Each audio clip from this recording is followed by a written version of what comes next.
Imediatamente ela se levantou e começou a servi-los. Queridos amigos e amigas, é o nosso Palavra por Palavra de hoje, 4 de setembro.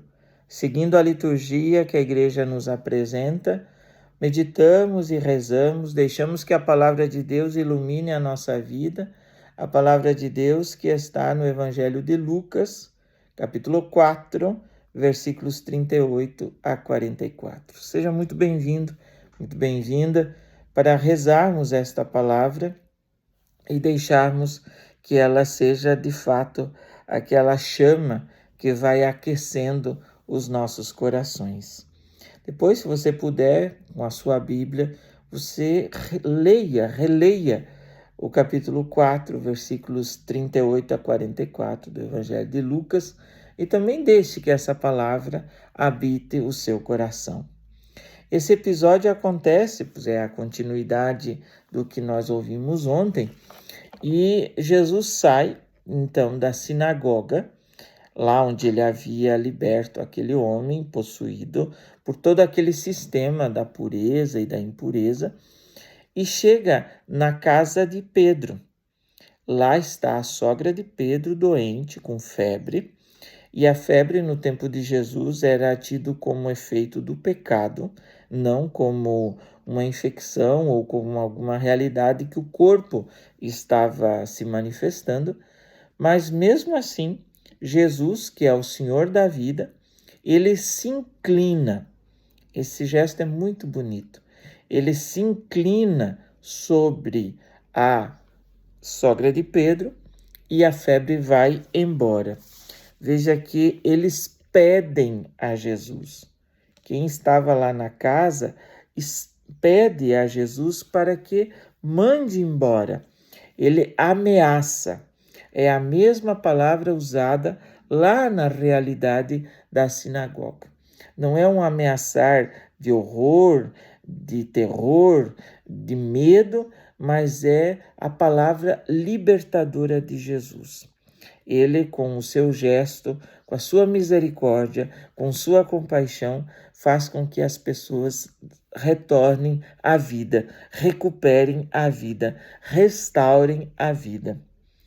E esta mulher, que não tem nome, ela só recebe o nome de sogra de Pedro, não tem um nome Maria, Teresa, enfim, não tem. É sogra de Pedro.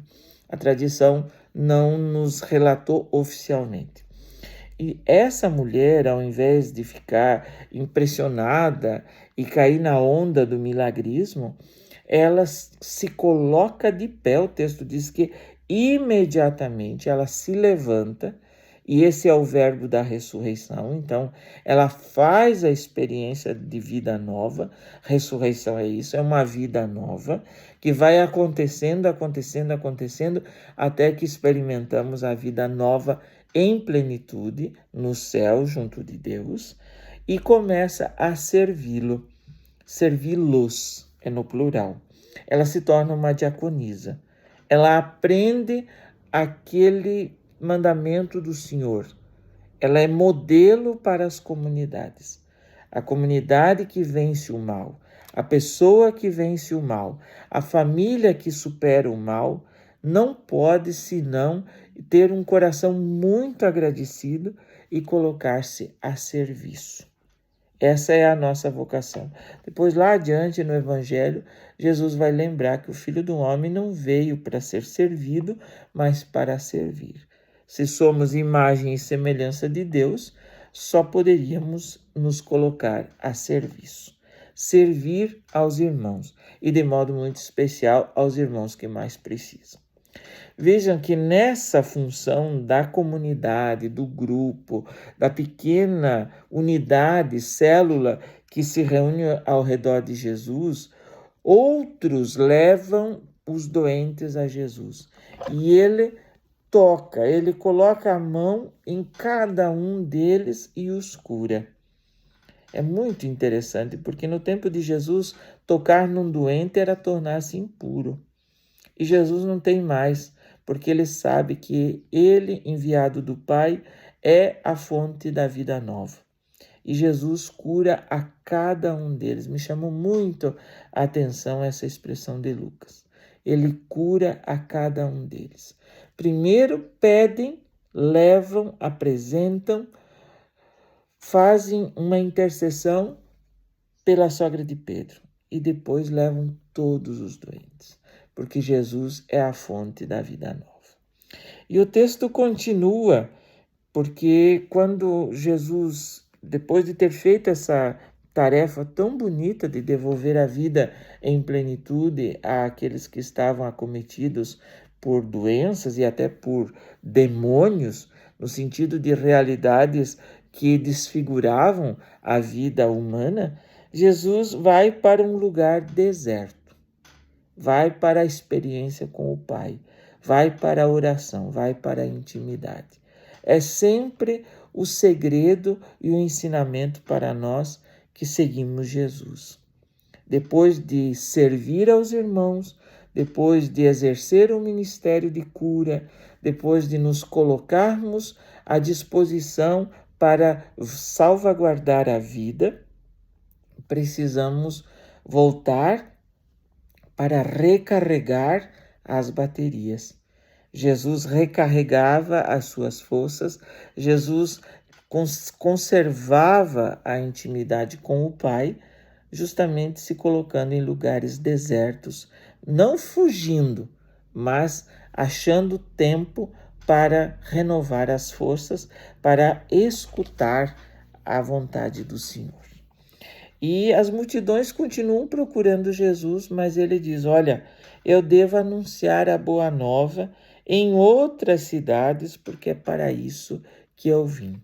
E essa é a nossa tarefa, anunciar a boa nova, anunciarmos uma boa notícia, que não é palavras, que não é acontecimentos, mas é alguém, Jesus Cristo, aquele que nos dá a certeza do amor de Deus, aquele que nos renova, aquele que nos desafia a nos colocarmos a serviço.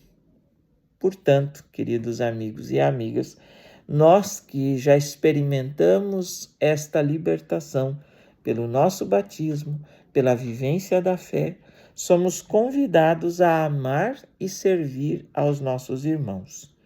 Que, de fato, hoje o Senhor nos cure, nos liberte e nos coloque a serviço daqueles que tanto precisam de uma palavra de ânimo, de esperança e de libertação. Se esse conteúdo for bom, você achou que é interessante, que possa ajudar a outras pessoas, vamos compartilhando, vamos deixando o like, vamos fazendo com que, de fato, a boa nova, a boa notícia, que é Jesus, chegue ao coração de muitas pessoas. E se é a primeira vez que você está chegando, seja muito bem-vindo, se inscreva aqui em nosso canal. Deus te abençoe, te guarde, te dê a paz e a saúde, hoje e sempre. Amém. Fique com Deus e até o nosso próximo encontro. Tchau, tchau.